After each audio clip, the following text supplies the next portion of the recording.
கிறிஸ்துவில் அன்பானவர்களே, இயேசு கிறிஸ்துவின் நாமத்தில் உங்களை வாழ்த்துகிறேன். இன்றைய அனுதின உணவிற்காக கர்த்தர் நமக்கு கொடுக்கிற வார்த்தை எபேசியர் 5ஆம் அதிகாரம் 27வது வசனம். பிசாசுக்கு இடங்கொடாமலும் இருங்கள். பிசாசுக்கு இடம் கொடுக்காம இருங்க அப்படின்னு சொல்லி இங்கே பவுல் எபேசியருக்கு எழுதுகிறார். அப்போ நமக்கும் அப்படி ஒரு வார்த்தையை சொல்கிறார், பிசாசுக்கு இடம் கொடுத்துடாதீங்க அப்படிங்கிறார். சரி, இப்போது பிசாசுக்கு இடம் கொடுக்காம இருக்கணும், பிசாசு நம்மிடத்தில் ஒரு இடத்தை பிடிக்காம இருக்கணும் அப்படின்னா நாம் என்ன பண்ணணும் அப்படின்னா, எப்பொழுது பார்த்தாலும் கடவுளுடைய வார்த்தைக்கு பயந்து அவருடைய வார்த்தைகளை நம்முடைய சிந்தனைகளில் ஒவ்வொரு நாளும் ஏற்றுக்கொண்டே இருக்கிறப்போ பிசாசு நமக்குள்ள வாசம் பண்ணவே மாட்டான். நீங்கள் ஒரு சகோதரரை, ஒரு இஸ்லாமிய சகோதரரை நான் சந்தித்தேன். அப்போ அவரிடத்துல ஒரு சில விஷயங்கள் பேசிகிட்டு இருந்தோம். எப்போ பார்த்தாலும் நாங்கள் சந்திக்கிறப்ப அவர் குரான் பற்றி சொல்லுவார், நான் பைபிள் பற்றி சொல்லுவேன். கடைசியில் பார்த்தீங்கன்னா ரெண்டுலேயுமே ஒரு சில ஒற்றுமைகள் இருக்கும், அதையெல்லாம் பேசுவோம். அப்படி பேசிட்டு போகிறது உண்டு. அப்போ ஒரு முறை அவர் சந்திக்கிறப்ப அவர் சொன்னார், கரெக்டாக 12:45 நான் அவரை சந்தித்தேன். அவர் என்ன பண்ணார், பிரதர் நான் கொஞ்சம் நீங்கள் இருக்கிற இடத்துல நான் மண்டி போட்டு தொழுகை நடத்திக்கிட்டேன். சரிங்கன்னு சொன்னால் அவர் மண்டி போட்டு தொழுகை நடத்தினார்.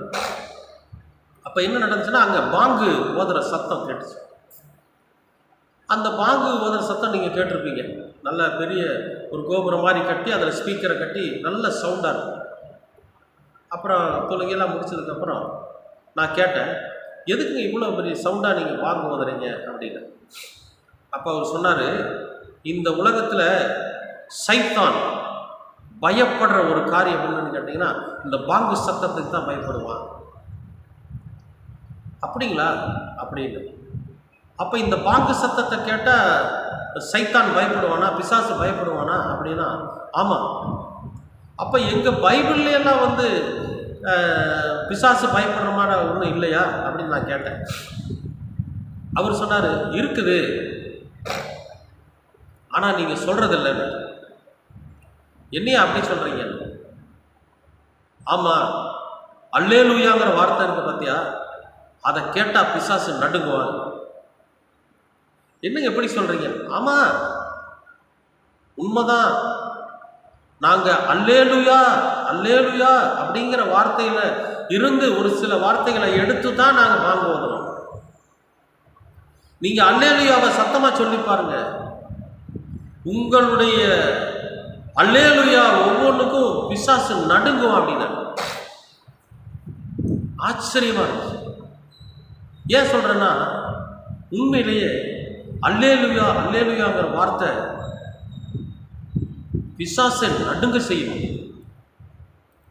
நம்ம பாருங்க, ஏதாவது ஒரு கஷ்டம், வேலை செய்கிறோம், அந்த வேலை கடினமாக இருந்துச்சுன்னா அல்லேலூயா அப்படின்னு சொன்னாக்க வேலை ஈஸியாக தெரியும். நீங்கள் வழி பிரயாணத்தில் ரொம்ப தூரம் நடக்கணும்னா அல்லேலூயா சொல்லிட்டே போய் பாருங்க, அந்த வழி தெரியாது. ஆமாம் உண்மை, நான் அனுபவித்தேன். எனக்கு காலில் ப்ராப்ளம் இருக்குது, நான் நடக்கிறப்ப அல்லேலூயா சொல்லிட்டே நடப்பேன், ஆண்டவருக்கு ஸ்தோத்திரம் சொல்லிட்டே நடப்பேன். அப்போ வழி தெரிஞ்சாலும் அதனால வேதனையை வந்து என்னால் பொறுத்துக்க முடியும். அப்போ அல்லேலூயா ஸ்தோத்திரம் அப்படிங்கிற அந்த சத்தத்துக்கு பிசாசு இடம் கொடுக்கும், பயந்து ஓடுவோம்.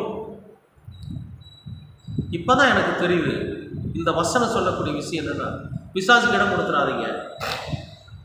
அப்போ ஒவ்வொரு சூழ்நிலையிலையும் எந்த காரியத்தை செஞ்சாலும், எங்கே நடந்து போனாலும், எங்கே பயணித்தாலும் அல்லேலூயா ஸ்தோத்திரம் அப்படிங்கிற வார்த்தையை நம்முடைய உதடுகள் உச்சரிச்சுக்கிட்டே இருக்குன்னு வைங்களேன், பிசாசு நம்மளை நெருங்க மாட்டோம். ராத்திரியில் தூங்க போகிறப்ப அல்லேலூயா சொல்லி ஆண்டவருக்கு ஸ்தோத்திரம் சொல்லிட்டு படுத்து பாருங்க, இரவில் பிசாசு உங்களை தொடமாட்டான். அதிகாலையில் எழுந்திரிச்சு அல்லேலூயா சொல்லி ஸ்தோத்திரம் சொல்லி உங்களுடைய காலை பொழுது துவங்கி பாருங்க, பிசாசு உங்களுக்கு இடம் கொடுக்க மாட்டோம், உங்களோட இடத்துல நெருங்க மாட்டோம். அதே மாதிரி எந்த செயலை செஞ்சாலும் சரி, எந்த காரியத்தில் நீங்கள் ஈடுபட்டாலும் அல்லேலூயா சொல்லுங்க, ஆண்டவருக்கு ஸ்தோத்திரம் சொல்லுங்க.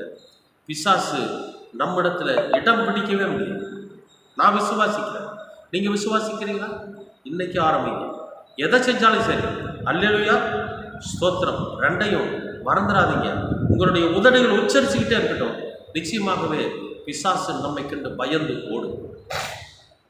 அன்பின் பரலோக பிதாவே உமக்கு ஸ்தோத்திரம். பிசாசுக்கு இடம் கொடுக்காதபடிக்கு எங்களுடைய உதடுகள் ஒவ்வொரு நாளும் அல்லேலூயா ஸ்தோத்திரம் என்று கர்த்தரை மகிமைப்படுத்தி கொண்டே இருக்க நீங்க கிருபை பாராட்டு. எல்லா சூழ்நிலைகளிலும், எல்லா செயலிலும், எங்களுடைய எல்லா எண்ணங்களிலும் எப்பொழுதும் அல்லேலூயா ஆண்டவருக்கு ஸ்தோத்திரம் என்கிற கர்த்தரை மகிமைப்படுத்துகிற வார்த்தைகளை எங்கள் இருதயம், எங்களுடைய நாவுகளும் உச்சரித்துக் கொண்டே இருக்க நீங்க கிருபை பாராட்டு. பிசாசு இடத்திலிருந்து நாங்கள் விலகி நிற்க நீங்க தயவு பாராட்டு. பிசாசு இந்த வார்த்தைகளை கண்டு பயந்து ஓட நீங்க பலன் தர வேண்டுமா சொல்லுங்க. உம்முடைய கிருபை என்றென்றைக்கும் எங்களோடு கூட இருக்கட்டும். அல்லேலூயா ஸ்தோத்திரம். கர்த்தர் எங்களோடு கூட இருக்கட்டும். இயேசு கிறிஸ்துவின் வழியாக கேட்கிறோம் நல்ல பிதாவே. ஆமென், ஆமென்.